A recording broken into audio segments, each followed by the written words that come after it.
ನಮಸ್ತೆ. ಆಚಾರ್ಯ ಸಂಸ್ಥೆಗೆ ಎಲ್ಲರಿಗೂ ಸ್ವಾಗತ. ಹಿಂದಿನ ಸಂಚಿಕೆಯಲ್ಲಿ ನಾವು ಏನು ಮಾಡಿದ್ವಿ, ಮೋಸ್ಟ್ ಎಕ್ಸ್ಪೆಕ್ಟೆಡ್ ಕ್ವಶನ್ಸ್ ಅಂದರೆ ವಿದ್ಯಾರ್ಥಿಗಳಿಗೆ ಹಿಸ್ಟ್ರಿ ಅನ್ನೋದು ಮಿಸ್ಟ್ರಿ ಆಗಿದೆ, ಹೌದಾ? ಆ ಮಿಸ್ಟ್ರಿಯನ್ನು ನಾವು ಸಾಲ್ವ್ ಮಾಡಲಿಕ್ಕೆ ಏನು ಮಾಡಿದ್ದು, ಆಚಾರ್ಯ ಸಂಸ್ಥೆಯಿಂದ ಕನ್ನಡ ಮೀಡಿಯಮ್ ಮತ್ತು ಇಂಗ್ಲೀಷ್ ಮೀಡಿಯಮಲ್ಲಿ ಏನಾಯಿತು, ಬುಕ್ಸ್ ಆಲ್ರೆಡಿ ಮಾರ್ಕೆಟಲ್ಲಿದೆ. ಆ ಪುಸ್ತಕಗಳ ಒಂದು ವೈಶಿಷ್ಟ್ಯತೆಯೂ ನಿಮ್ಗೆ ಗೊತ್ತಾಗಿದೆ.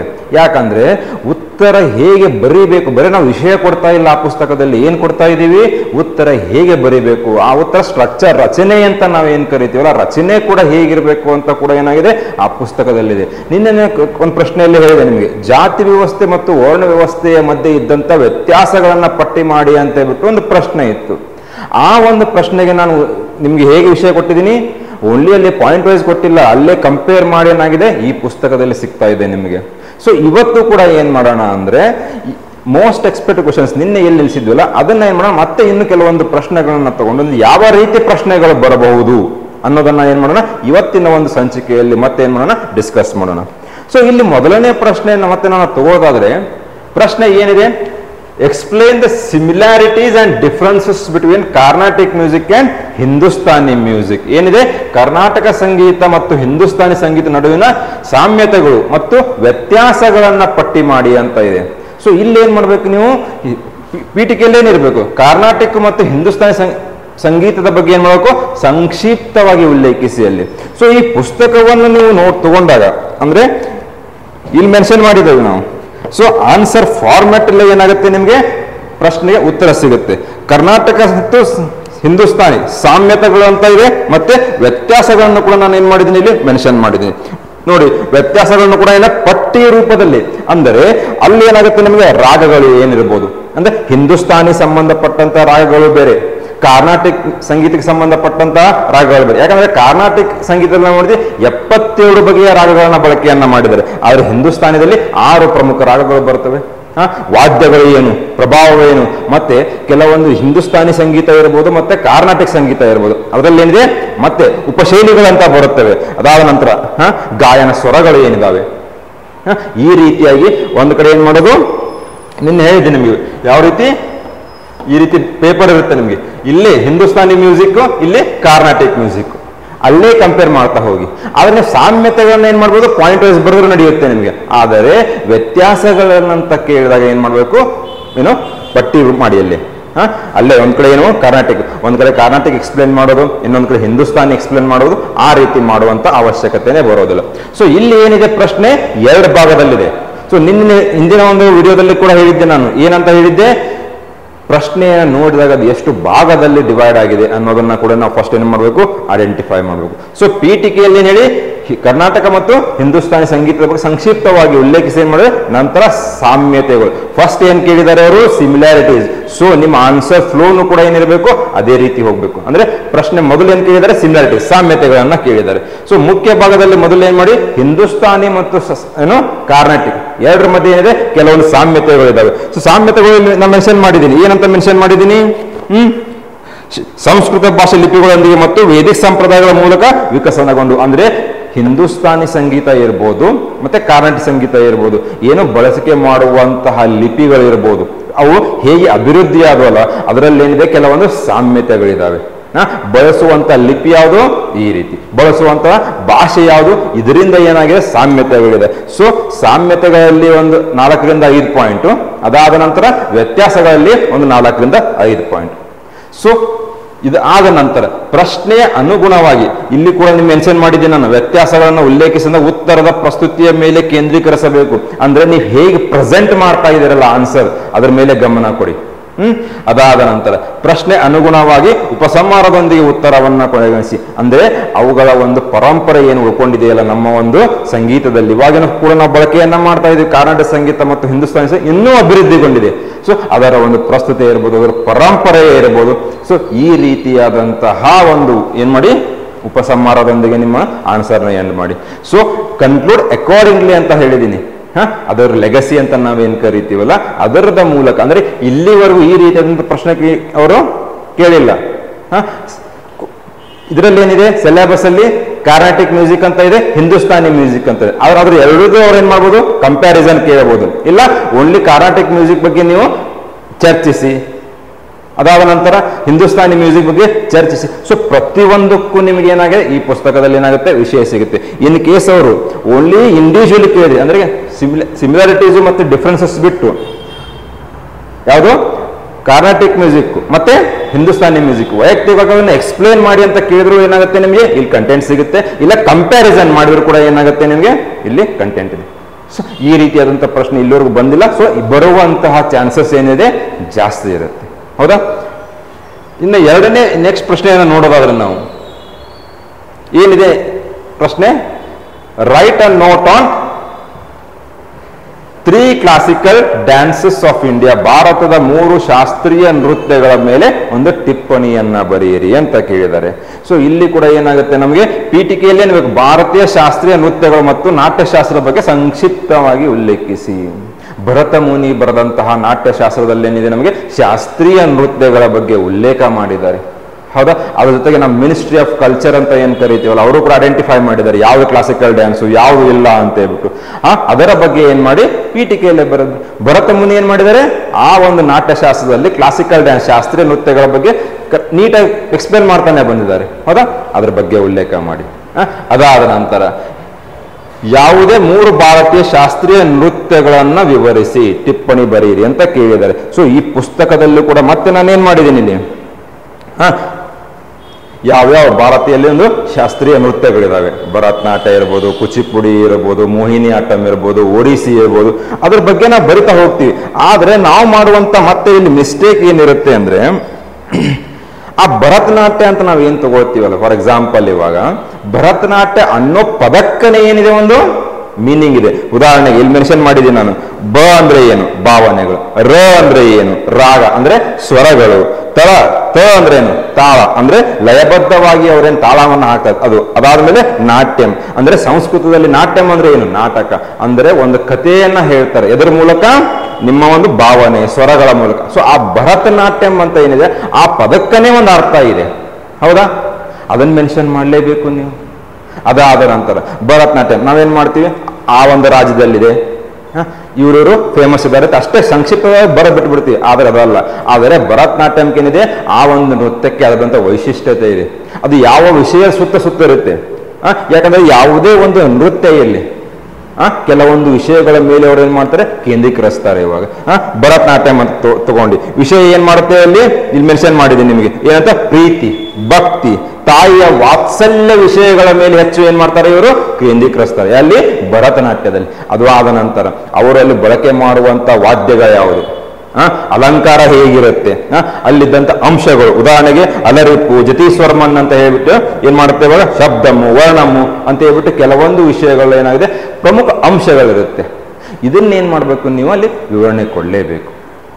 ಅದಾದ ನಂತರ ಸೇಮ್ ಮೋಹಿನಿ ಆಟಂ ಅಂತ ತಗೊಳ್ಳಿ, ಒಡಿಸಿ ತಗೊಳ್ಳಿ, ಕುಚಿಪುಡಿ ತಗೊಳ್ಳಿ, ಪ್ರತಿ ಒಂದು ನೃತ್ಯಕ್ಕೆ ಏನಿದೆ ಅದರದ್ದೇ ಆದಂತ ವೈಶಿಷ್ಟ್ಯತೆ ಇರುತ್ತೆ. ಬಳಕೆ ಮಾಡುವಂತ ಅಲಂಕಾರ, ಬಳಕೆ ಮಾಡುವಂತಹ ವಾದ್ಯಗಳು ಇರ್ಬೋದು, ಬಳಕೆ ಮಾಡುವಂತಹ ಸಂಗೀತ ಇರ್ಬೋದು, ಪ್ರತಿಯೊಂದು ಏನಿರುತ್ತೆ ಬೇರೆ ಬೇರೆ ಇದೆ. ಒಂದು ಸಬ್ ಹೆಡ್ಡಿಂಗ್ ಹಾಕೋದು, ಆ ಒಂದು ವಿಷಯ ಏನು, ಭರತನಾಟ್ಯಂ ವಿಷಯ ಏನು, ಒಡಿಸಿ ವಿಷಯ ಏನು, ಅದಾದ ನಂತರ ಬಳಕೆ ಮಾಡುವಂತ ಅಲಂಕಾರ ಏನು, ಅವರು ಬಳಸುವಂತ ಆಭರಣಗಳು ಯಾವುದು, ಇದನ್ನೆಲ್ಲ ಏನ್ ಮಾಡ ಒಂದು ಸಬ್ ಹೆಡ್ಡಿಂಗ್ ಹಾಕೋದು 2-3 ಪಾಯಿಂಟ್, ಸಬ್ ಹೆಡ್ಡಿಂಗ್ ಹಾಕೋದು 2-3 ಪಾಯಿಂಟ್. ಈ ರೀತಿಯಾಗಿ ಬರೆದಾಗ ಮಾತ್ರ ಏನಾಗುತ್ತೆ ನಿಮ್ಗೆ ಮಾರ್ಕ್ಸ್ ಬರುತ್ತೆ.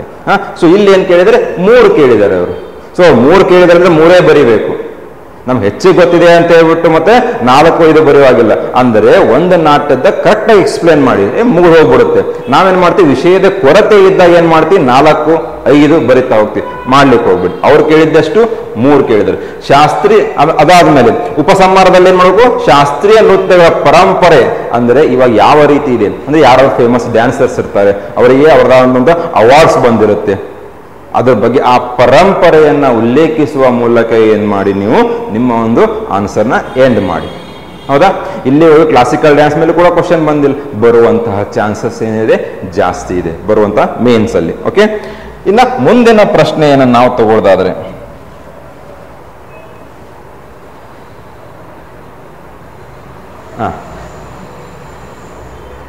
ಕೇಳಿದ್ದಾರೆ, India is celebrated for its cultural vibrancy with each state and union territory ಅಂದ್ರೆ ಪ್ರತಿಯೊಂದು ರಾಜ್ಯ ಮತ್ತು ಕೇಂದ್ರಾಡಳಿತ ಪ್ರದೇಶ, preserving its unique folk arts, reflecting diverse traditions, heritage and artistic expressions.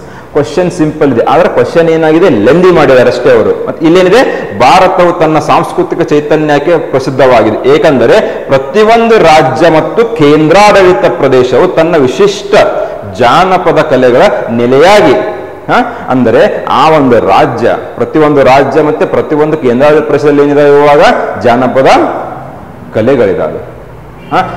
ವೈವಿಧ್ಯಮಯ ಸಂಪ್ರದಾಯಗಳು ಮತ್ತು ಪರಂಪರೆ ಕಲಾತ್ಮಕ ಅಭಿವ್ಯಕ್ತಿಗಳನ್ನು ಪ್ರತಿಬಿಂಬಿಸುತ್ತವೆ. ಚರ್ಚಿಸಿ. ಸಿಂಪಲ್ ಇದೆ, ಅಂದ್ರೆ ಯಾವ್ಯಾವ ರಾಜ್ಯಗಳಲ್ಲಿ ಜಾನಪದ ಕಲೆಗಳಿದಾವೆ ಅದರ ಬಗ್ಗೆ ನಾವೇನ್ ಮಾಡ್ಬೇಕು, ಇಲ್ಲಿ ಉಲ್ಲೇಖ ಮಾಡಿ. ಅದ್ರ ಬಗ್ಗೆನೂ ಕೂಡ ಏನಾಗುತ್ತೆ ನಿಮ್ಗೆ ಇಲ್ಲಿ ಕಂಟೆಂಟ್ ಇದೆ. ಅಂದ್ರೆ ಪ್ರತಿಯೊಂದು ಭಾರತ ರಾಜ್ಯ ನಾವು ನೋಡ್ತೀವಿ, ಇವಾಗ ಮಧುಬಾನಿ ಅಂತ ನೋಡ್ತೀವಿ, ವರ್ಲಿ ಅಂತ ನೋಡ್ತೀವಿ, ಪಟ್ಟಚಿತ್ರ ಅಂತ ನೋಡ್ತೀವಿ, ಹೌದೋ ಇಲ್ಲ? ಆ ರಾಜ್ಯಗಳಲ್ಲಿ ಏನ್ ಮಾಡ್ಬೇಕು, ನೀವು ಏನೇನು ಜನಪದ ಕಲೆಗಳಿದೆ ಅದ್ರ ಬಗ್ಗೆ ವಿವರಣೆ ಕೊಡಿ ಅಂತ ಕ್ವಶನ್ ಕೇಳಿ. ಕ್ವಶನ್ ಸಿಂಪಲ್ ಇದೆ, ಡೈರೆಕ್ಟ್ ಇದೆ, ಆದ್ರೆ ಕ್ವಶನ್ ಏನಾಗಿದೆ ಲೆಂದಿ ಆಗಿದೆ ಅಷ್ಟೇ. ಪೀಠಿಕೆಯಲ್ಲಿ ಏನ್ ಮಾಡಿ ನೀವು ಇವಾಗ ಭಾರತದ ಸಾಂಸ್ಕೃತಿಕ ಚೈತನ್ಯ ಮತ್ತು ಜಾನಪದ ಕಲೆಗಳ ಬಗ್ಗೆ ಸಂಕ್ಷಿಪ್ತವಾಗಿ ವಿವರಣೆಯನ್ನು ನೀಡಿ. ಸೊ ಈ ಪುಸ್ತಕದಲ್ಲಿ ಏನ್ ಮಾಡಿದ್ದೀನಿ, ನಿಮ್ಗೆ ಇಂಟ್ರೊಡಕ್ಷನ್ ಪೀಠಿಕೆ ಕೂಡ ತೊಂದರೆ ಆಗಬಾರದು. ಸೊ ಪೀಠಿಕೆಯನ್ನು ಕೊಟ್ಟಿದ್ದೀನಿ, ಅದು ವಿತ್ ಮ್ಯಾಪ್ ಪ್ರೆಸೆಂಟೇಷನ್ ಮಾಡಿದ್ದೀನಿ. ಅಂದ್ರೆ ಯಾವ್ಯಾವ ಸ್ಟೇಟ್ದಲ್ಲಿ ಯಾವ್ಯಾವಿದೆ ಜಾನಪದ ಏನಕ್ಕೆ ಪ್ರಸಿದ್ಧವಾಗಿದ್ದಾವವು ಅನ್ನೋದ್ರ ಬಗ್ಗೆ ನಾನು ಏನ್ ಮಾಡಿದ್ದೀನಿ, ಎಕ್ಸ್ಪ್ಲೇನ್ ಮಾಡಿದ್ದೀನಿ. ಅದಾದ ನಂತರ ಇವಾಗ ಫಾರ್ ಎಕ್ಸಾಂಪಲ್ ಮಧುಬಾನಿ ಅಂತ ಓದ್ತೀರ ನೀವು. ಮಧುಬಾನಿ ಆ ವಿಷಯ ಏನು? ಯಾಕಂದ್ರೆ ಒಂದು ಪೇಂಟಿಂಗ್ ಇರ್ಬೋದು, ಒಂದು ಸಂಗೀತ ಇರ್ಬೋದು, ನೃತ್ಯ ಇರ್ಬೋದು, ಕೆಲವೊಂದು ವಿಷಯಗಳ ಸುತ್ತ ಏನ್ ಮಾಡ್ತಾ ಇರುತ್ತದೆ, ಕೇಂದ್ರೀಕೃತವಾಗಿರುತ್ತೆ. ಸೊ ಇಲ್ಲಿ ಮಧುಬಾನಿ ಹಿಂದೂ ದೇವರು ಮತ್ತು ಪುರಾಣಗಳ ವಿಷಯದೊಂದಿಗೆ ಏನ್ ಮಾಡ್ತಾರೆ, ರಾಜಮನೆತನದ ದೃಶ್ಯಗಳು, ಅಂದ್ರೆ ಅವ್ರು ದರ್ಬಾರ್ ಮಾಡೋದಾಗಿರ್ಬೋದು, ಯುದ್ಧಗಳನ್ನ ಮಾಡೋದಾಗಿರ್ಬೋದು, ಇಲ್ಲ ರಾಜಮನೆತನದ ಒಂದು ಜೀವನ ಶೈಲಿ ಇರ್ಬೋದು, ಅದರ ಬಗ್ಗೆ ಏನ್ ಮಾಡಿದ್ದಾರೆ, ಆ ಒಂದು ವಿಷಯಗಳ ಮೇಲೆ ಏನ್ ಮಾಡ್ತಾರೆ, ಪೇಂಟಿಂಗ್ ನ ಮಾಡ್ತಾರೆ. ಹೌದಾ? ಅದಾದ ನಂತರ ಏನ್ ಮತ್ತೆ ಆ ಒಂದು ಪೇಂಟಿಂಗ್ ಏನ್ ಮಾಡ್ತಾರಲ್ಲ, ಮಾಡ್ಬೇಕಾದ್ರೆ ಅಲ್ಲಿ ಕೆಲವೊಂದು ಯಾವ ಬಣ್ಣಗಳನ್ನ ಬಳಕೆ ಮಾಡ್ತಾರೆ, ಅದೇನು ಡಾರ್ಕ್ ಕಲರ್ಸ್ ನ ಯೂಸ್ ಮಾಡ್ತಾರೋ, ಲೈಟ್ ಕಲರ್ಸ್ ನ ಯೂಸ್ ಮಾಡ್ತಾರೆ. ಯಾಕಂದ್ರೆ ಒಂದೊಂದು ಪೇಂಟಿಂಗ್ ಅಲ್ಲಿ ಏನಾಗುತ್ತೆ, ಕೆಲವೊಂದು ಪೇಂಟ್ಸ್ ನ ಮಾತ್ರ ಏನ್ ಮಾಡ್ತಾರೆ, ಬಳಕೆ ಮಾಡ್ತಾ ಬರ್ತಾರೆ. ಅದಾದ ನಂತರ ಅವರು ಬಳಸುವಂತ ಮಟೀರಿಯಲ್ ಯಾವುದು, ಕೆಲವೊಬ್ರು ಏನ್ ಮಾಡ್ತಾ ಇದ್ರು ಇವಾಗ ಕಟ್ಟಿಗೆಯ ಮೇಲೆ ಆಗಿರ್ಬೋದು, ಇಲ್ಲ ಯಾವಾಗ ಬಟ್ಟೆಯ ಮೇಲೆ ಆಗಿರಬಹುದು, ಇಲ್ಲ ಹಬ್ಬ ಹರಿದಿನಗಳಲ್ಲಿ ಏನ್ ಮಾಡ್ತಾ ಇದ್ರು, ಮನೆಯಲ್ಲಿ ಅಲಂಕಾರವನ್ನ ಮಾಡುವ ಮೂಲಕ ಏನ್ ಮಾಡ್ತಾ ಇದ್ರೆ ಆ ಕಲೆಗಳನ್ನ ಬಿಡಿಸ್ತಾ ಇದ್ರು. ಸೊ ಆ ವಿಷಯಗಳು ಏನಿದಾವೆ, ಸೊ ಮುಖ್ಯ ಭಾಗದಲ್ಲಿ ಏನ್ ಮಾಡಿ ಮಧುಬಾನಿ ಇರ್ಬೋದು, ಪಟ್ಟಚಿತ್ರ, ವರ್ಲಿ ಇತ್ಯಾದಿಗಳಂತ ಭಾರತ ಪ್ರಸಿದ್ಧ ಜಾನಪದ ಕಲೆಗಳನ್ನ ವಿವರಿಸಿ. ನಾವೇನ್ ಮಾಡ್ತೀವಿ, ಇವಾಗ ಬಿಹಾರದಲ್ಲಿ ಮಧುಬಾನಿ ಸಿಗುತ್ತೆ, ಈ ರೀತಿಯಾದ ಸುಮ್ಮನೆ ಬರಿತಾ ಹೋಗ್ತೀವಿ. ಅಲ್ಲ, ಆ ವಿಷಯ ಏನು, ಬಳಕೆ ಮಾಡುವಂತಹ ಬಣ್ಣಗಳು ಯಾವುದು, ಯಾವಾಗ ಅದನ್ನ ಜಾಸ್ತಿ ಏನ್ ಮಾಡ್ತಾರೆ, ಕಲೆಗಳನ್ನ ಅವರು ಬಳಕೆ ಮಾಡ್ತಾ ಇದ್ರು, ಅದನ್ನ ಏನ್ ಮಾಡ್ಬೇಕು, ಇಲ್ಲಿ ಎಕ್ಸ್ಪ್ಲೇನ್ ಮಾಡ್ತಾ ಬನ್ನಿ. ಅದಾದ ನಂತರ ಏನು, ಪ್ರಶ್ನೆಯ ಅನುಗುಣವಾಗಿ ಉಪಸಂಹಾರದೊಂದಿಗೆ ಉತ್ತರವನ್ನ ಕೊನೆಗೊಳಿಸಿ. ಅಂದ್ರೆ ಇನ್ನೂ ಅದು ಎಲ್ಲೆಲ್ಲಿ ಪ್ರಾಕ್ಟೀಸ್ ಮಾಡ್ತಾ ಇದೀವಿ ನಾವು.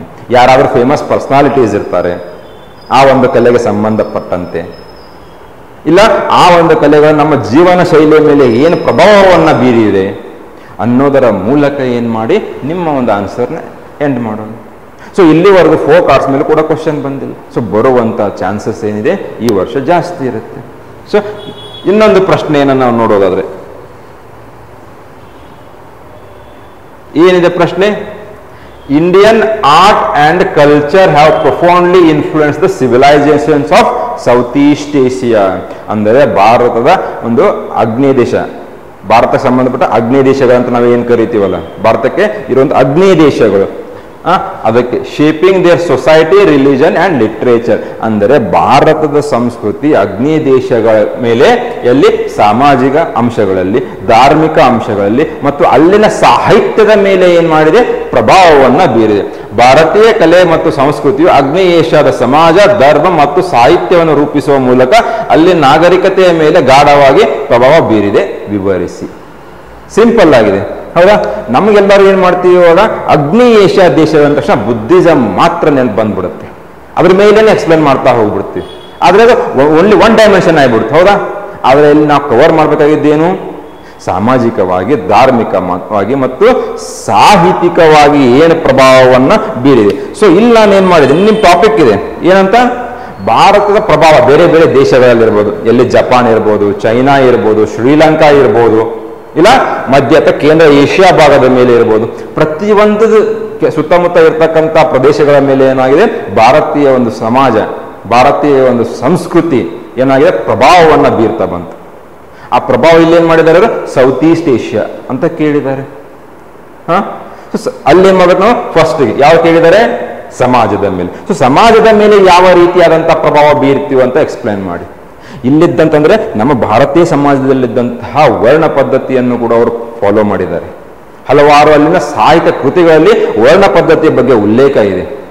ಅದರ ಜೊತೆಗೆ ಅಲ್ಲಿನ ರಾಜರಂತ ಏನ್ ಕರಿತೀವಲ್ಲ, ಅಂದ್ರೆ ಸೌತ್ ಈಸ್ಟ್ ಏಷ್ಯಾದಲ್ಲಿ ಕೆಲವೊಂದು ರಾಜರಿದ್ರಲ್ಲ, ಅವರು ಕೂಡ ಏನ್ ಮಾಡಿದ್ದಾರೆ, ವರ್ಮನ್ ಅನ್ನೋ ಒಂದು ಪದದ ಬಳಕೆಯನ್ನ ಮಾಡ್ತಾ ಇದ್ರು.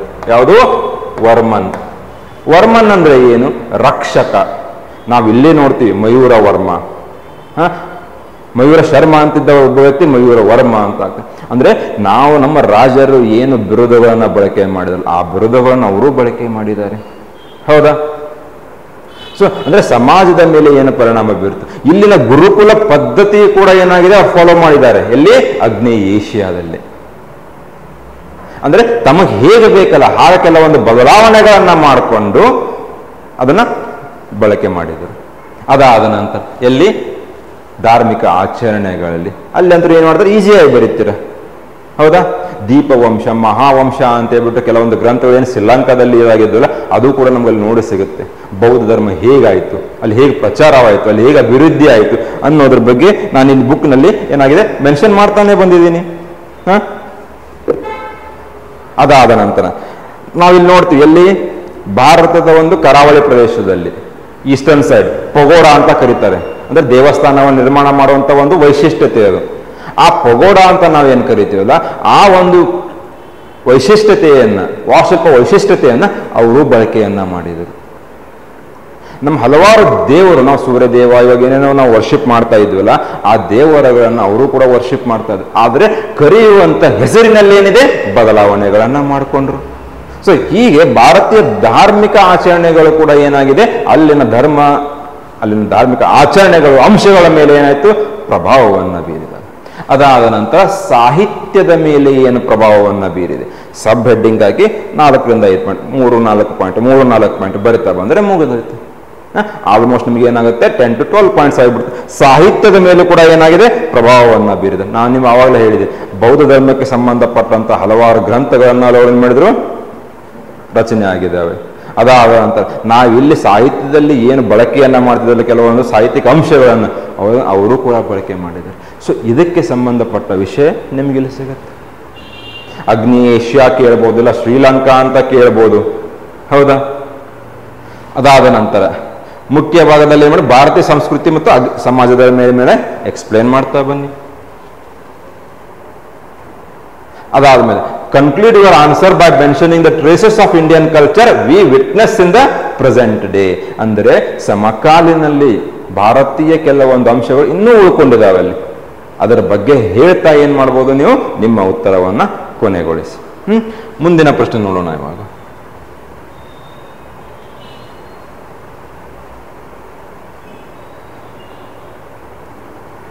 Explain the differences between Digambaras and Shvetambaras. ಇದು UPSC ಇರಲಿ ಇಲ್ಲ KPSC ಇರಲಿ, ಜೈನಿಸಮ್ ಮತ್ತೆ ಬುದ್ಧಿಸಮ್ ಅನ್ನೋದೇನಿದೆ ಹಾಟ್ ಟಾಪಿಕ್ಸ್.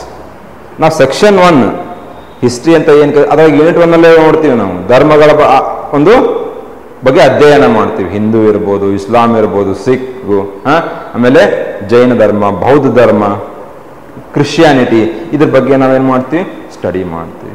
ಅಲ್ಲಿ ಕೇಳ್ಬೋದು ಅವರು ಒಂದು ಡಿಫ್ರೆನ್ಸಸ್ ಬಿಟ್ವೀನ್ ದಿಗಂಬರಾಸ್ ಅಂಡ್ ಶ್ವೇತಾಂಬರಾಸ್ ಕೇಳ್ಬೋದು, ಅವರ ಮಧ್ಯೆ ಇದ್ದಂಥ ವ್ಯತ್ಯಾಸಗಳೇನು. ಇಲ್ಲ differences between Hinayana and Mahayana ಕೇಳ್ಬೋದು.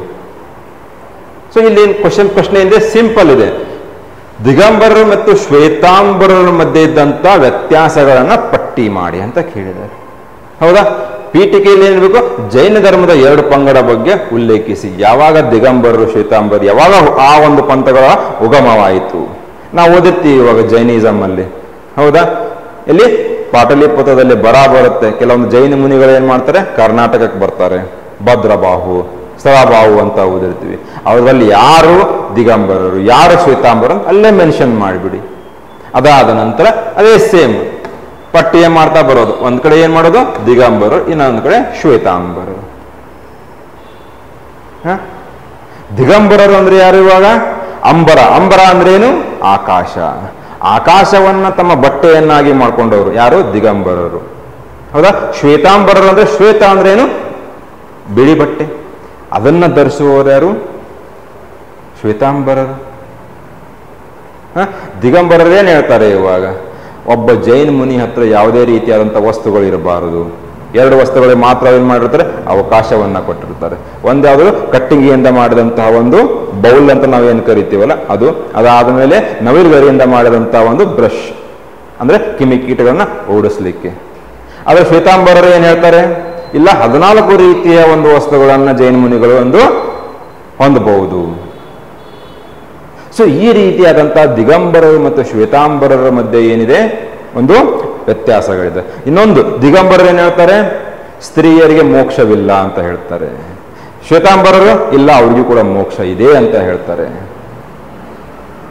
ಮಲ್ಲಿನಾಥ ಅಂತ ಹೇಳ್ಬಿಟ್ಟು ಒಬ್ರು ಜೈನ ಮುನಿ ಇದ್ರು, ಅವರು ಪುರುಷರು ಅಂತ ಹೇಳ್ತಾರೆ. ಯಾರು? ಶ್ವೇತಾಂಬರರು. ದಿಗಂಬರ ಏನ್ ಹೇಳ್ತಾರೆ? ಇಲ್ಲ, ಅವರು ಮಲ್ಲಿ ಅಂತ ಹೇಳ್ಬಿಟ್ಟು ಅವ್ರು ಯಾರು? ಸ್ತ್ರೀಯರವರು ಮುನಿ. ಸೊ ಈ ರೀತಿಯಾದಂಥ ವ್ಯತ್ಯಾಸಗಳನ್ನು ಅಲ್ಲೇ ಕಂಪೇರ್ ಮಾಡ್ತಾ ಬಂದಾಗ ಏನಾಗುತ್ತೆ, ನಿಮಗೆ ಆನ್ಸರ್ ಕರೆಕ್ಟ್ ಆಗ್ಬೋದು. ಸೊ ಯೂಶಲಿ ಏನ್ ಮಾಡಿರ್ತಾರೆ, 10 ಮಾರ್ಕ್ಸ್ ಕೇಳ್ತಾರೆ. ಸೊ ಸಂಬಂಧಿತ ಉಪಸಂಹಾರದೊಂದಿಗೆ ಏನ್ ಮಾಡಿ ಉತ್ತರವನ್ನ ಕೊನೆಗೊಳಿಸಿ ಅಂತ. ಅಂದ್ರೆ ಕರೆಕ್ಟಾಗಿ ನೀವು ಏನ್ ಮಾಡಬೇಕು, ಪೀಠಿಕೆ, ಮುಖ್ಯ ಭಾಗ, ಉಪಸಂಹಾರ ಅಂತ ಅಲ್ಲೇ, ಮತ್ತೆ ಉಪಸಂಹಾರ ಅಂತ ಹೆಡ್ಡಿಂಗ್ ಬರೆಯೋ ಅವಶ್ಯಕತೆ ಏನೇ ಇಲ್ಲ ನಿಮಗೆ. ಇನ್ನೊಂದು ಪ್ರಶ್ನೆಯನ್ನ ತಗೊಳ್ಳೋಣ. ಏನಿದೆ? Write a note on different groups of Christianity. ಇಲ್ಲಿವರೆಗೂ ಪ್ರಶ್ನೆ ಬಂದಿಲ್ಲ ಕ್ರಿಶ್ಚಿಯಾನಿಟಿ ಮೇಲೆ, ಹೌದಾ? ಏನಿದೆ ಅಲ್ಲಿ ಹಲವಾರು, ಅಲ್ಲಿ ಕೂಡ ಪಂಥಗಳಿದಾವೆ, ಪಂಗಡಗಳಿದಾವೆ, ಗುಂಪುಗಳಿದಾವೆ. ಸೊ ಇಲ್ಲಿ ಏನ್ ಮಾಡಿ, ಸ್ವಲ್ಪ ಪೀಠಿಕೆಯಲ್ಲಿ ಏನ್ ಮಾಡಬೇಕು ನೀವು, ಕ್ರಿಶ್ಚಿಯನ್ ಧರ್ಮದ ಬಗ್ಗೆ ಉಲ್ಲೇಖ ಮಾಡಿ. ಅದಾದ ನಂತರ ಬೇರೆ ಬೇರೆ ಗ್ರೂಪ್ಸ್ ಅಂತ ಇದಾವೆ ತಾನೇ. ಇವಾಗ ರೋಮನ್ ಕ್ಯಾಥೋಲಿಕ್ ಅಂತ ಇದೆ, ಪೂರ್ವ ಆರ್ಥೋಡಾಕ್ಸ್ ಅಂತ ಇದೆ, ಪ್ರೊಟೆಸ್ಟೆಂಟ್ ಚರ್ಚ್ಗಳು, ಈ ರೀತಿಯಾದಂಥ ಪಂಗಡಗಳು, ಪಂಥಗಳು, ಗುಂಪುಗಳಿದಾವೆ ಅಲ್ಲಿ ಕ್ರಿಶ್ಚಿಯನ್ ಧರ್ಮದಲ್ಲಿ. ಅದರ ಬಗ್ಗೆ ಏನ್ ಮಾಡಿ ಸಂಕ್ಷಿಪ್ತವಾಗಿ, ಅಂದರೆ ಆ ಒಂದು ಗುಂಪುಗಳ ಅದರದೇ ಆದಂಥ ಸಿದ್ಧಾಂತಗಳಿದಾವೆ, ರಚನೆಯಲ್ಲಿ ಏನಾಗಿದೆ ವ್ಯತ್ಯಾಸಗಳಿದೆ. ಉದಾಹರಣೆಗೆ ರೋಮನ್ ಕ್ಯಾಥೋಲಿಕ್ ಅಂತ ತಗೊಳ್ಳಿ. ರೋಮನ್ ಕ್ಯಾಥೋಲಿಕ್ ಅಲ್ಲಿ ಏನ್ ಮಾಡ್ತಾರೆ, ಅವರು ಪುರುಷರು ಮಾತ್ರ ಪಾದ್ರಿಗಳಾಗಬೇಕು, ಅಂದ್ರೆ ಅವರದ ರಚನೆಯಲ್ಲಿ, ಅವರ ಸಿದ್ಧಾಂತಗಳಲ್ಲಿ ಏನಿದೆ ಬದಲಾವಣೆ ಇದೆ. ಸೊ ಆ ರೀತಿ ಕರೆಕ್ಟ್ ಆಗಿ ನಿಮಗೆ ಇನ್ಫಾರ್ಮೇಶನ್ ಬೇಕು ಅಂದ್ರೆ ಈ ಪುಸ್ತಕ ಇದೆ ನಿಮಗೆ. ಅದಾದ ನಂತರ ಉಪಸಂಹಾರದಲ್ಲಿ ಗುಂಪುಗಳ ಪ್ರಸ್ತುತ ಸ್ಥಿತಿಯ ಬಗ್ಗೆ ಉಲ್ಲೇಖಿಸಿ. ಇವಾಗ ನಾವು ಎಲ್ಲೆಲ್ಲಿ ನಮಗೆ ಕಾಣಸಿಗುತ್ತೆ ಅದನ್ನು. ಕೆಲವೊಂದು ದೇಶಗಳು ಏನಾಗ್ತಾರೆ, ಅವ್ರು ಕಂಪ್ಲೀಟ್ಲಿ ರೋಮನ್ ಕ್ಯಾಥೋಲಿಕ್ ಇರ್ತಾರೆ, ಕಂಪ್ಲೀಟ್ಲಿ ಆರ್ಥೋಡಾಕ್ಸ್ ಇರ್ತಾರೆ, ಪ್ರೊಟೆಸ್ಟೆಂಟ್ಸ್ ಇರ್ತಾರೆ. ಆ ಒಂದು ಪ್ರಸ್ತುತ, ಆ ಸ್ಟೇಟಸ್ ಅಂತ ನಾವು ಏನು ಕರಿತೀವಲ್ಲ ಅದರ ಬಗ್ಗೆ ಏನ್ ಮಾಡಿ ಮೆನ್ಷನ್ ಮಾಡಿ ನಿಮ್ಮ ಆನ್ಸರ್ನ ಕೊನೆಗೊಳಿಸಿ, ಹೌದಾ? ಇನ್ನೊಂದು ಪ್ರಶ್ನೆಯನ್ನು ನೋಡೋಣ.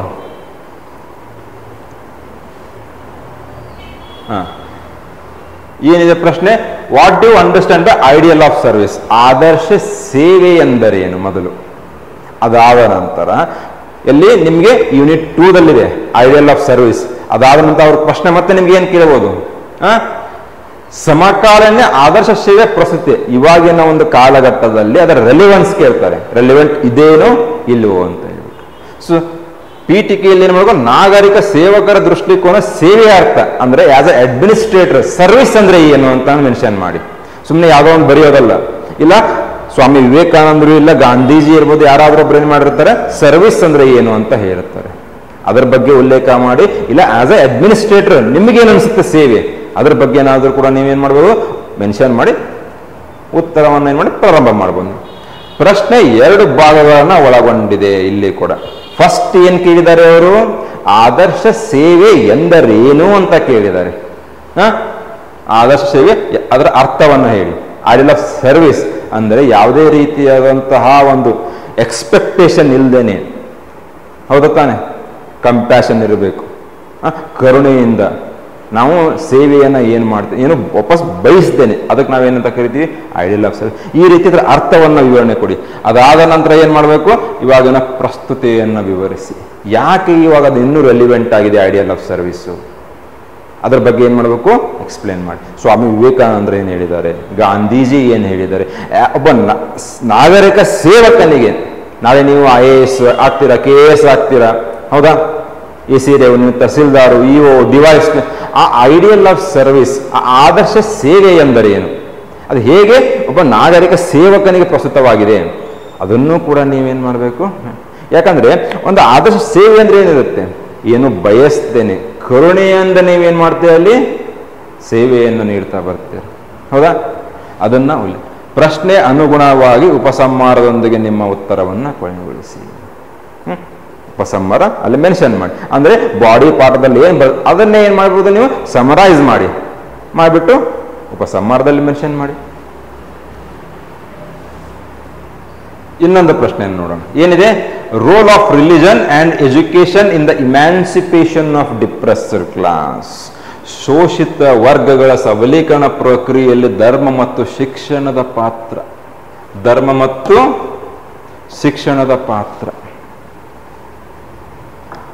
ಅಂದರೆ ನಾವು 19th ಸೆಂಚುರಿ ಅಂತ ಹೋದಾಗ, ಅಂದರೆ ನಮಗೆ ಸ್ವತಂತ್ರ ಸಿಗೋಕ್ಕಿಂತ ಮುಂಚೆ ಅಂತ ಹೋದಾಗ ಸಮಾಜದಲ್ಲಿ ಹಲವಾರು ರೀತಿಯ ಕೆಲವೊಂದು ಅನಿಷ್ಟ ಪದ್ಧತಿಗಳಿದ್ದು, ಆ ಅನಿಷ್ಟ ಪದ್ಧತಿಗಳಿಂದ ಸಮಾಜದ ಕೆಲವೊಂದು ವರ್ಗ ಏನಾಗಿತ್ತು, ದಬ್ಬಾಳಿಕೆಗೆ ಒಳಪಟ್ಟಿತ್ತು, ಶೋಷಣೆಗೆ ಒಳಪಟ್ಟಿತ್ತು. ಆ ಒಂದು ಕಾಲಘಟ್ಟದಲ್ಲಿ ಹಲವಾರು ಸಮಾಜ ಸುಧಾರಕರೇನಾದರೂ ಬಂದರು. ಅವ್ರೇನ್ ಮಾಡಿದ್ರು, ಆ ವರ್ಗಗಳ ಸಬಲೀಕರಣ, ಆ ವರ್ಗಗಳ ಒಂದು ಅಭಿವೃದ್ಧಿ ಮಾಡೋದ್ರಲ್ಲಿ ಏನ್ ಮಾಡಿದ್ರು, ತಮ್ಮ ಜೀವನವನ್ನ ನೀಡಿದರು, ಹೌದಾ. ಅದರಲ್ಲಿ 2 ಪ್ರಮುಖ ಅಂಶಗಳು ಬರುತ್ತೆ, ಒಂದ್ಯಾವುದು ಶಿಕ್ಷಣ, ಇನ್ನೊಂದು ಧರ್ಮ.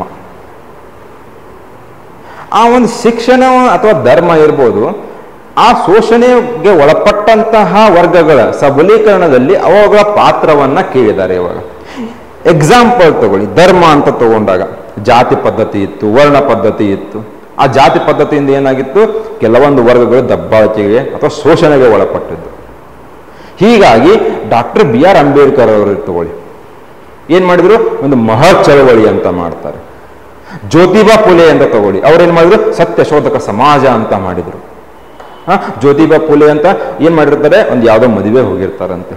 ಮದುವೆ ಹೋದಾಗ ಏನಾಗಿರುತ್ತೆ, ಇವರು ಒಂದು ಬೇರೆ ಜಾತಿಗೆ ಸಂಬಂಧಪಟ್ಟವರು ಅಂತ ಹೇಳ್ಬಿಟ್ಟು ಅವ್ರಿಗೆ ಏನ್ ಮಾಡ್ತಾರೆ, ಅವಮಾನ ಮಾಡ್ತಾರಂತೆ. ಇಲ್ಲಿ ಅವಮಾನ ಮಾಡಿದಾಗ ಅವ್ರೇನ್ ಮಾಡ್ತಾರೆ, ಇವಾಗ ಜಾತಿ ಆಧಾರದ ಮೇಲೆ ಒಬ್ಬ ವ್ಯಕ್ತಿ ಏನು ಮೇಲ್ಜಾತಿಗೆ ಸಂಬಂಧಪಟ್ಟವನು, ಕೆಳಜಾತಿಗೆ ಸಂಬಂಧಪಟ್ಟವನು, ಯಾವ ಆಧಾರದ ಮೇಲೆ ನಾವು ಮಾಡಿದ್ದೀವಿ ಇದನ್ನ, ಈ ಸತ್ಯ ಎಲ್ಲಿದೆ ಅನ್ನೋದನ್ನ ಹುಡುಕಲಾಟಕ್ಕೆ ಪ್ರಾರಂಭ ಮಾಡ್ತಾರೆ.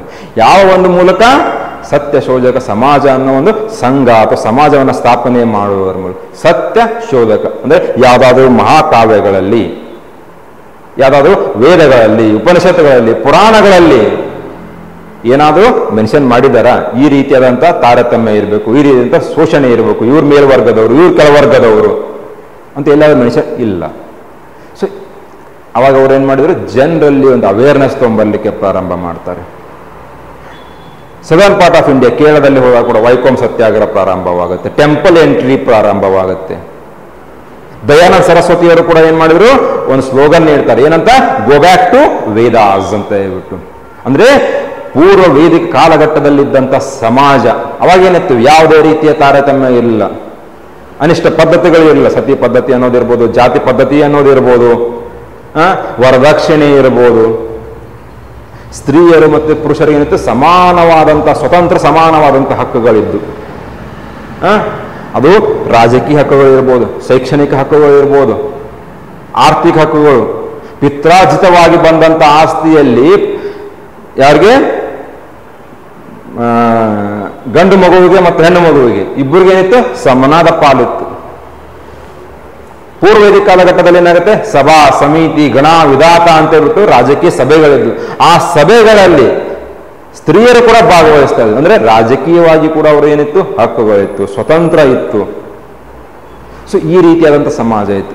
ಸೊ ಇದರಿಂದ ಏನಾಯ್ತು ಅಂದ್ರೆ, ಇವರು ಏನು ಇವಾಗ ಗೋ ಬ್ಯಾಕ್ ಟು ವೇದಾಸ್ ಆಗಿರ್ಬೋದು, ಸತ್ಯಶೋಧಕ ಸಮಾಜವಾಗಿರ್ಬೋದು, ಟೆಂಪಲ್ ಎಂಟ್ರಿ ಮೂವ್ಮೆಂಟ್ ಆಗಿರ್ಬೋದು, ಮಹರ್ ಮೂವ್ಮೆಂಟ್ ಆಗಿರ್ಬೋದು, ಇಲ್ಲ ಈಶ್ವರಚಂದ್ರ ವಿದ್ಯಾಸಾಗರ್ ಅವರೇನ್ ಮಾಡಿದ್ರು, ತಮ್ಮ ಸ್ವಂತ ಖರ್ಚಿನಲ್ಲಿ ವಿವಾಹಗಳನ್ನ ಮಾಡ್ತಾರೆ. ಇವಾಗ 1856 ಅಲ್ಲಿ ಏನಾಗಿತ್ತು, ಗವರ್ನಮೆಂಟ್ ಒಂದು, ಬ್ರಿಟಿಷ್ ಗವರ್ಮೆಂಟ್ ಒಂದು ಕಾನೂನು ತಗೊಂಡ್ಬರುತ್ತೆ, ಯಾವುದು ಹಿಂದೂ ವಿಡೋ ರಿಮ್ಯಾರೇಜ್ ಆಕ್ಟ್ ಅಂತ ಹೇಳ್ಬಿಟ್ಟು.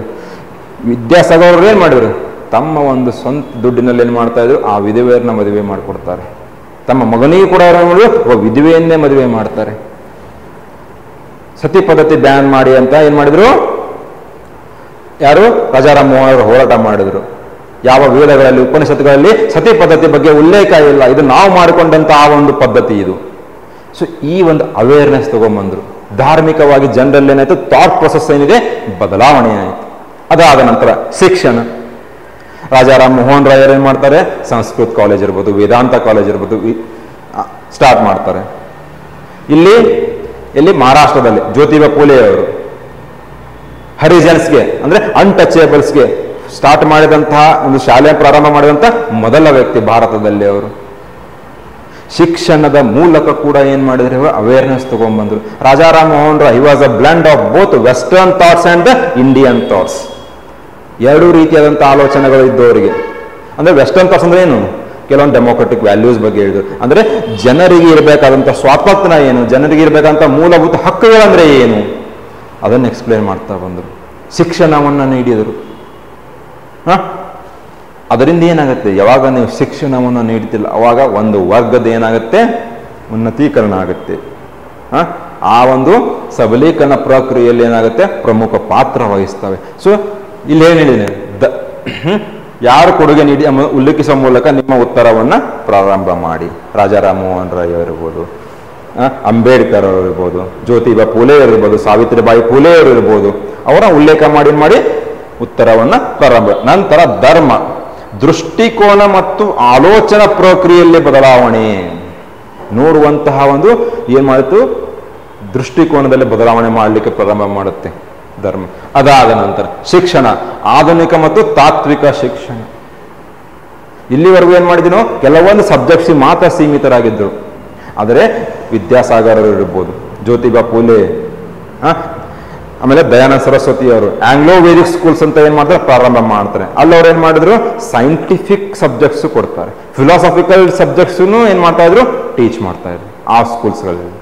ಸೊ ಎರಡೂ ರೀತಿಯಾದಂತಹ ಮಿಶ್ರಣವಾಗಿ ಬಂದಾಗ ಏನಾಗುತ್ತೆ, ನೀವು ನೋಡುವಂತಹ ದೃಷ್ಟಿಕೋನ ಇರ್ಬೋದು, ನಾವು ಮಾಡುವಂತಹ ಆಲೋಚನೆಗಳು ಇರ್ಬೋದು, ಏನಾಗುತ್ತೆ ಇವಾಗ ಬದಲಾವಣೆಗಳಾಗ್ತಾ ಬರುತ್ತೆ. ಒಬ್ಬ ವ್ಯಕ್ತಿಗೆ ಶಿಕ್ಷಣ ಸಿಕ್ಕಾಗ ಏನಾಗುತ್ತೆ, ಒಂದು ಒಳ್ಳೆಯ ಹುದ್ದೆಗಳಲ್ಲಿ ಹೋಗ್ತಾನೆ, ಒಳ್ಳೆ ಜೀವನವನ್ನ ನಡೆಸ್ತಾನೆ. ನನ್ನ ಹಕ್ಕು ಅಂದ್ರೆ ಏನು, ಅದ್ರ ಬಗ್ಗೆ ಅವನಿಗೆ ಏನಾಗುತ್ತೆ, ಅರಿವು ಮೂಡುತ್ತೆ. ಅಂದ್ರೆ ಯಾರ ಶೋಷಣೆಯನ್ನ ಮಾಡ್ತಾರೆ ಅವರ ವಿರುದ್ಧ ದನಿ ಎತ್ತುವಂತಹ ಒಂದು ಸಾಮರ್ಥ್ಯ ಬರುತ್ತೆ.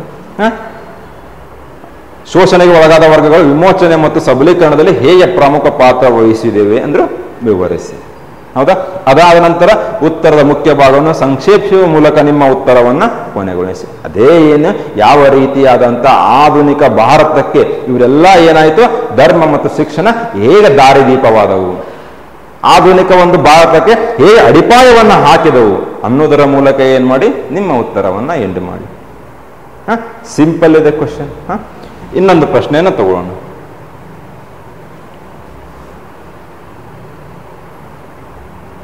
ಏನಿದೆ ಪ್ರಶ್ನೆ, ರೆಲಿವೆನ್ಸ್ ಆಫ್ ಗ್ರಾಮ Swaraj and satyagraha in the contemporary times. ಗ್ರಾಮ ಸ್ವರಾಜ್ ಮತ್ತು ಸತ್ಯಾಗ್ರಹ ಅನ್ನೋ ಒಂದು ಗಾಂಧೀಜಿಯ ಏನಿತ್ತು ಡಾಕ್ಟ್ರಿನ್ಸ್ ಅಂತ ನಾವೇನು ಕರಿತೀವಲ್ಲ, ಅವು ಹೇಗೆ ಸಮಕಾಲೀನಲ್ಲಿ ಏನಿದೆ ರೆಲಿವೆಂಟ್ ಆಗಿದೆ ಅಂತ ಕ್ವಶನ್ ಕೇಳಿದ್ದಾರೆ. ಸೊ ಪೀಠಿಕೆಯಲ್ಲಿ ಏನ್ ಮಾಡಿ, ಗ್ರಾಮ ಸ್ವರಾಜ ಮತ್ತು ಸತ್ಯಾಗ್ರಹ ಅರ್ಥವನ್ನ ಏನ್ ಮಾಡಿ ಮೆನ್ಷನ್ ಮಾಡಿ. ಸಿಂಪಲ್ ಇದೆ. ಅದಾದ ನಂತರ ಮುಖ್ಯ ಭಾಗದಲ್ಲಿ ಗ್ರಾಮ ಸ್ವರಾಜ ಮತ್ತು ಸತ್ಯಾಗ್ರಹ ಸಮಕಾಲೀನಲ್ಲಿ ಹೇಗೆ ಪ್ರಸ್ತುತವಾಗಿವೆ ನಾವು ನೋಡ್ತೀವಿ. ಗ್ರಾಮ ಸ್ವರಾಜ್ ಅಂದ ತಕ್ಷಣ ಯಾವುದು, ಪಂಚಾಯತ್ ರಾಜ್, ಮುನ್ಸಿಪಾಲಿಟಿ, 73 ಮತ್ತು 74 ಕಾನ್ಸ್ಟಿಟ್ಯೂಷನಲ್ ಅಮೆಂಡ್ಮೆಂಟ್ ಆಕ್ಟ್, ಸಂವಿಧಾನಕ್ಕೆ ತಿದ್ದುಪಡಿ ಕಾಯ್ದೆಗಳು ಜಾರಿಗೆ ಬಂದು ಅವರಿಗೆ ಅವರಿಂದ ಸ್ವತಂತ್ರವನ್ನು ನೀಡಲಾಗಿತ್ತು. ಗಾಂಧೀಜಿ ಏನ್ ಹೇಳ್ತಾರೆ, ನಮ್ಮ ಜನಸಂಖ್ಯೆ ಎಲ್ಲಿದೆ, ರೂರಲ್ ಅಲ್ಲಿದೆ. ಸೊ ಹೀಗಾಗಿ ಡೆವಲಪ್ಮೆಂಟ್ ನಮ್ ಜಾಸ್ತಿ ಎಲ್ಲಿ ಆಗ್ಬೇಕು, ಅಲ್ಲಿ ಕೂಡ ಡೆವಲಪ್ಮೆಂಟ್ ಆಗಬೇಕು. ಹ್ಯಾಂಡಿಕ್ರಾಫ್ಟ್ ಇಂಡಸ್ಟ್ರೀಸ್ ಡೆವಲಪ್ಮೆಂಟ್ ಆಯಿತು. ಸೊ ಆ ಗ್ರಾಮ ಸ್ವರಾಜ್ ಹೇಗೆ ಇವಾಗ ರೆಲಿವೆಂಟ್ ಆಗಿದೆ ಅನ್ನೋದನ್ನ ಎಕ್ಸ್ಪ್ಲೇನ್ ಮಾಡಿ. ಅದಾದ ನಂತರ ಸತ್ಯಾಗ್ರಹ ಹೇಗೆ ರೆಲಿವೆಂಟ್ ಆಗಿದೆ ಅನ್ನೋದನ್ನ ಎಕ್ಸ್ಪ್ಲೇನ್ ಮಾಡಿ. ನೋಡ್ತೀವಿ ಇವಾಗ ಪೇಡ್ ನ್ಯೂಸ್ ಅಂತ ನೋಡ್ತೀವಿ, ಫೇಕ್ ನ್ಯೂಸ್ ಅಂತ ನೋಡ್ತೀವಿ. ಹೌದಾ?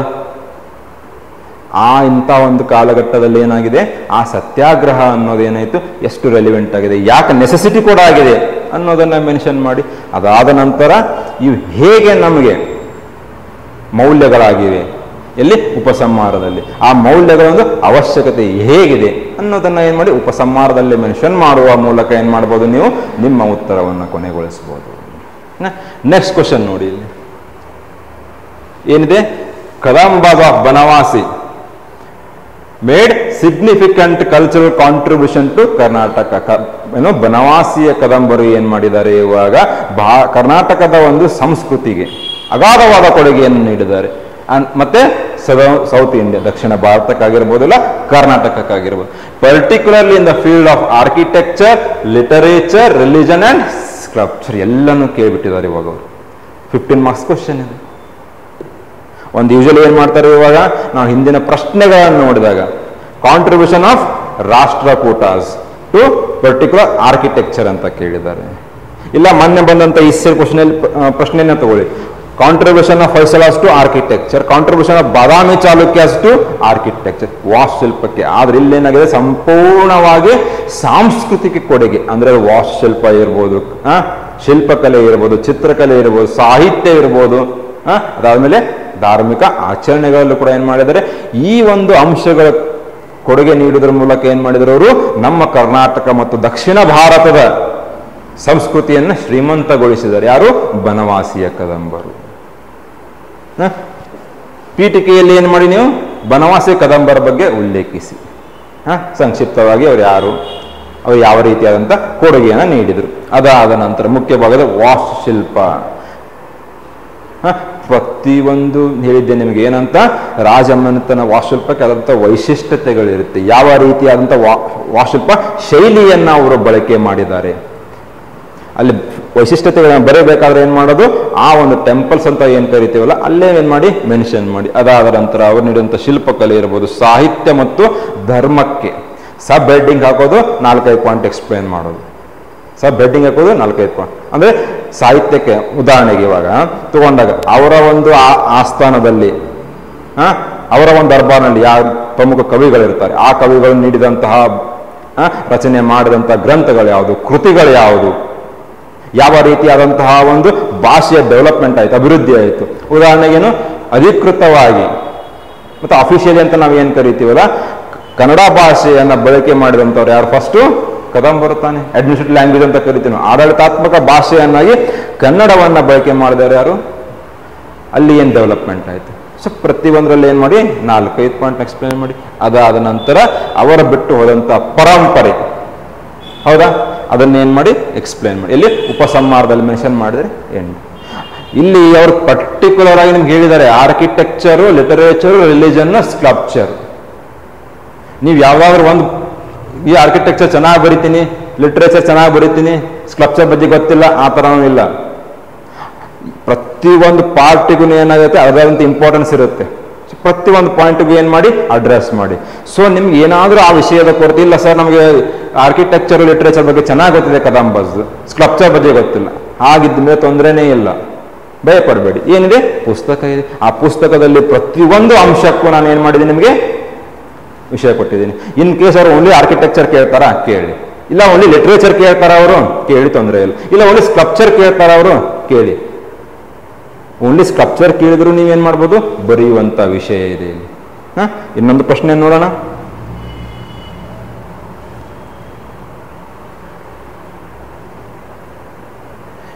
ಏನಿದೆ ಪ್ರಶ್ನೆ, write a note on architecture of Virupaksha temple built by the Chalukyas of ಬಾದಾಮಿ.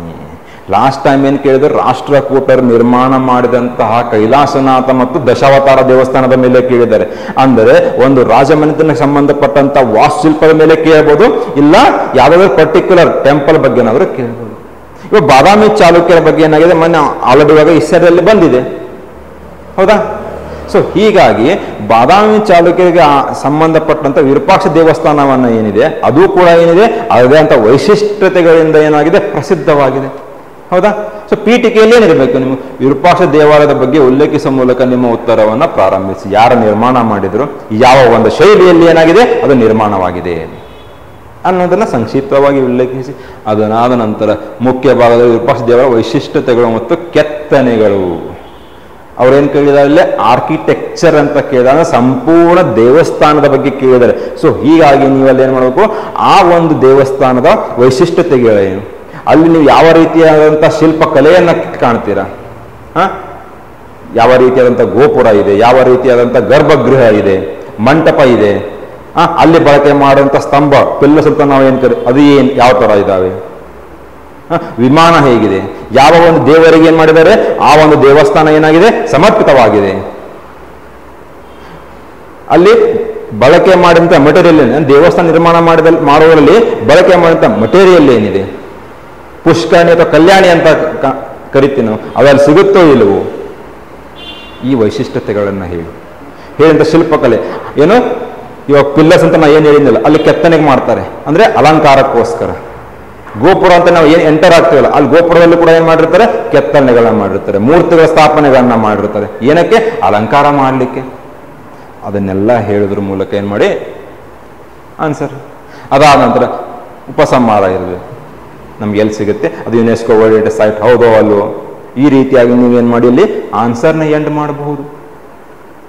ಅಂದ್ರೆ ಲಾಸ್ಟ್ ಟೈಮು ಪರ್ಟಿಕ್ಯುಲರ್ ಟೆಂಪಲ್ ಮೇಲೆ ಕೇಳಿದ್ದಾರೆ, ಕೈಲಾಸನಾಥ ಮತ್ತೆ ದಶಾವತಾರ ಮೇಲೆ ಕೇಳಿದಾರೆ. ಅಂದಮೇಲೆ ವಿರೂಪಾಕ್ಷ ಟೆಂಪಲ್ ಏನಾಗುತ್ತೆ, ತುಂಬಾ ಇಂಪಾರ್ಟೆಂಟ್ ಆಗಿಬಿಡುತ್ತೆ. ನೆಕ್ಸ್ಟ್ ಕ್ವಶನ್ ನೋಡೋಣ. ಇವಾಗ ಏನಿದೆ, western Chalukyan empire also known as Kalyani Chalukyas. Kalyani Chalukyas, western Chalukyas ಅಂತ ಕರೀತಾರೆ, ಹೌದಾ. Are famous in the cultural history of Karnataka for their contribution to architecture and literature. ನಾವು ಹಿಂದಿನ ಪ್ರಶ್ನೆಯಲ್ಲಿ ನೋಡಿದ್ರಿ ಏನಂತ, ಕದಂಬಾಸ್. ಅಲ್ಲಿ ಅವರು ಏನು ಕೇಳಿದ್ರು, ಆರ್ಕಿಟೆಕ್ಚರ್, ಲಿಟ್ರೇಚರ್, ರಿಲಿಜನ್, ಸ್ಕಲ್ಪ್ಚರ್ ಅಂತ ಕೇಳಿದ್ರು. ಅದಿಲ್ಲಿ ಏನು ಮಾಡಿದ್ರೆ ರಸ್ಟ್ರಿಕ್ಟ್ ಮಾಡಿದ್ದಾರೆ ನಿಮ್ಮನ್ನು. ಯಾವುದಕ್ಕೆ, ಕಲ್ಯಾಣ ಚಾಲುಕ್ಯ ಸಾಮ್ರಾಜ್ಯ ಅಂತ ಕರೆಯಲ್ಪಡುವ ಪಶ್ಚಿಮ ಚಾಲುಕ್ಯ ಸಾಮ್ರಾಜ್ಯವು ಕರ್ನಾಟಕ ಸಾಂಸ್ಕೃತಿಕ ಇತಿಹಾಸದಲ್ಲಿ ವಾಸ್ತುಶಿಲ್ಪ ಮತ್ತು ಸಾಹಿತ್ಯಕ್ಕೆ ನೀಡಿದ ಕೊಡುಗೆಗಳು. ವಾಸ್ತುಶಿಲ್ಪ ಮತ್ತು ಸಾಹಿತ್ಯ ಎರಡೇ ಕೇಳಿದರೆ, ಹಾಗಿದ್ದ ಮೇಲೆ ನೀವೇನು ಮಾಡ್ಬೋದು, ಆ ಪೇಂಟಿಂಗ್ಸು, ಡ್ಯಾನ್ಸ್ ಅದು ಬರೆಯೋ ಅವಶ್ಯಕತೆ ಇಲ್ಲ, ಧಾರ್ಮಿಕ ಆಚರಣೆಗಳು ಬರೆಯೋ ಅವಶ್ಯಕತೆ ಇರೋದಿಲ್ಲ. ಇಲ್ಲಿ ಅಲ್ಲಿ ಏನು ಮಾಡಬೇಕು, ವಾಸ್ತುಶಿಲ್ಪ ಮತ್ತು ಸಾಹಿತ್ಯಕ್ಕೆ ಸಂಬಂಧಪಟ್ಟಂತೆ ಪೀಠಿಕೆಯಲ್ಲಿ ಕಲ್ಯಾಣ ಚಾಲುಕ್ಯರ ಬಗ್ಗೆ ಸಂಕ್ಷಿಪ್ತವಾಗಿ ಉಲ್ಲೇಖ ಮಾಡಿ, ಅವರು ಯಾವ ರೀತಿಯ ಸಾಂಸ್ಕೃತಿಕ ಕೊಡುಗೆ ನೀಡಿದರು, ಯಾರು ಸ್ಥಾಪನೆ ಮಾಡಿ, ಈ ರೀತಿಯಾಗಿ ಏನು ಮಾಡ್ಬೋದು ನೀವು ಸ್ಟಾರ್ಟ್ ಮಾಡಿ. ಪ್ರಶ್ನೆ ಎರಡು ಭಾಗಗಳಿದೆ. ಯಾವುದು, ಒಂದು ವಾಸ್ತುಶಿಲ್ಪ ಇದೆ, ಇನ್ನೊಂದೇನಿದೆ ಸಾಹಿತ್ಯಕ್ಕೆ ಇದೆ. ಕಲ್ಯಾಣ ವೈಶಿಷ್ಟ್ಯತೆಗಳು. ಸೊ ಇವಾಗ ಕಲ್ಯಾಣ ಚಾಲುಕ್ಯರ ಅಂದ ತಕ್ಷಣ ಅವರು ಪಾಲನೆ ಮಾಡಿದಂಥ ವಾಸ್ತುಶಿಲ್ಪ ಶೈಲಿ ಯಾವುದು, ಅದೇ ವೇಸರವನ್ನೇ ಪಾಲನೆ ಮಾಡ್ತಾರೆ. ಅಂದ್ರೆ ಬಾದಾಮಿ ಚಾಲುಕ್ಯರು ಏನು ಅಡಿಪಾಯ ಹಾಕಿದ್ರು, ಹೌದಾ. ಕರ್ನಾಟಕ ದ್ರಾವಿಡ ವೇಸರ ಅಂತ ನಾವೇನು ಕರಿತೀವಲ್ಲ, ಆ ಒಂದು ಶೈಲಿಗೆ ಏನು ಅಡಿಪಾಯ ಹಾಕ್ತಾರೆ. ಅದನ್ನು ಅಭಿವೃದ್ಧಿ ಪಡಿಸಿದವರು ಯಾರು, ಹೊಯ್ಸಳರು. ಅದನ್ನ ಇನ್ನೂ ಉತ್ತುಂಗಕ್ಕೆ ತಗೊಂಡು ಹೋದರೆ ಯಾರು, ಕಲ್ಯಾಣಿ ಚಾಲುಕ್ಯ. ಅಂದ್ರೆ ತಮ್ಮ ಕೆಲವೊಂದು ಬದಲಾವಣೆಗಳನ್ನ ಮಾಡಿಕೊಳ್ಳುವ ಮೂಲಕ ಆ ವೇಸರ ಶೈಲಿಯನ್ನು ಅವರು ಇನ್ನೂ ಏನು ಮಾಡ್ತಾರೆ, ಉತ್ತುಂಗಕ್ಕೆ ತಗೊಂಡು ಹೋಗ್ತಾರೆ. ಆ ವೈಶಿಷ್ಟ್ಯತೆಗಳನ್ನು ಹೇಳಬೇಕಾದ್ರೆ ಅಲ್ಲೇ ಕೂಡ ಏನು ಮಾಡೋದು, ದೇವಸ್ಥಾನಗಳ ಉದಾಹರಣೆಗಳನ್ನು ನೀಡೋದು.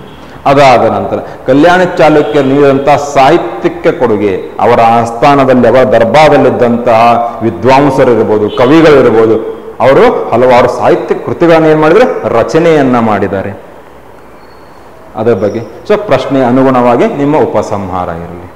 ಸೊ ಈ ಎಲ್ಲ ವಿಷಯಗಳು ನಿಮ್ಗೆ ಎಲ್ಲಿ ಸಿಗುತ್ತೆ, ಈ KS ಇತಿಹಾಸ ಮತ್ತು ಸಾಂಸ್ಕೃತಿಕ ಪರಂಪರೆ, ಭಾರತ ಮತ್ತು ಇತಿಹಾಸ. ಅಂದರೆ ಯಾವುದೇ ಒಂದು ಸೆಕ್ಷನ್ ಮಿಸ್ ಮಾಡಿಲ್ಲ, ಯಾವುದೇ ಒಂದು ಸಬ್ ಟಾಪಿಕ್ ಮಿಸ್ ಆಗದೇ ಇರುವಂತಹ ವಿಷಯ ಎಲ್ಲಿ ಸಿಗುತ್ತೆ ನಿಮಗೆ, ಈ ಪುಸ್ತಕದಲ್ಲೇ ಸಿಗುತ್ತೆ. ಮತ್ತೆ ನಿಮಗೆ ಏನಾದರೂ ಇತಿಹಾಸಕ್ಕೆ ಸಂಬಂಧಪಟ್ಟಂತೆ ಏನಾದರೂ ಡೌಟ್ಸ್ ಇದ್ರೂ ಕೂಡ ನೀವೇನು ಮಾಡ್ಬೋದು, ಭೇಟಿ ನೀಡಿ, ಇಲ್ಲ ನಮ್ಮ ಒಂದು ಯೂಟ್ಯೂಬ್ ಚಾನಲಲ್ಲಿ ಏನು ಮಾಡ್ಬೋದು, ನೀವು ಕಮೆಂಟ್ ಮಾಡಿ ತಿಳಿಸ್ಬೋದು. ಮುಂದಿನ ಸಂಚಿಕೆಯಲ್ಲಿ ಮತ್ತೆ ಕೆಲವೊಂದು ಪ್ರಶ್ನೆಗಳನ್ನು ತೊಗೊಂಡು ಬರ್ತೀನಿ ಅಂತ, ಅದ್ರ ಬಗ್ಗೆ ಡಿಸ್ಕಸ್ ಮಾಡೋಣ ಅಂತೆ. ಸೊ ಈ ಪ್ರಶ್ನೆಗಳನ್ನು ಏನು ಮಾಡಬೇಕು, ನೀವು ನೀಟಾಗಿ ಸಾಲ್ವ್ ಮಾಡಿ. ಇದಕ್ಕೆ ಸಂಬಂಧಪಟ್ಟದಂಥದ್ದು ಬರಲೇಬೇಕು. ನಿಮ್ಗೆ ಏನಾಗುತ್ತೆ, ಅವಾಗ ಹಿಸ್ಟ್ರಿ ಅನ್ನೋದು ಮಿಸ್ಟ್ರಿ ಆಗಿ ಉಳಿಯೋದಿಲ್ಲ, ಅದು ಏನಾಗುತ್ತೆ ನಿಮಗೆ ಸ್ಟೋರಿ ಆಗಿಬಿಡುತ್ತೆ, ಒಂದು ಕಥೆಯಾಗಿ ಉಳ್ಕೊಳ್ಳುತ್ತೆ ನಿಮಗೆ. ಧನ್ಯವಾದಗಳು.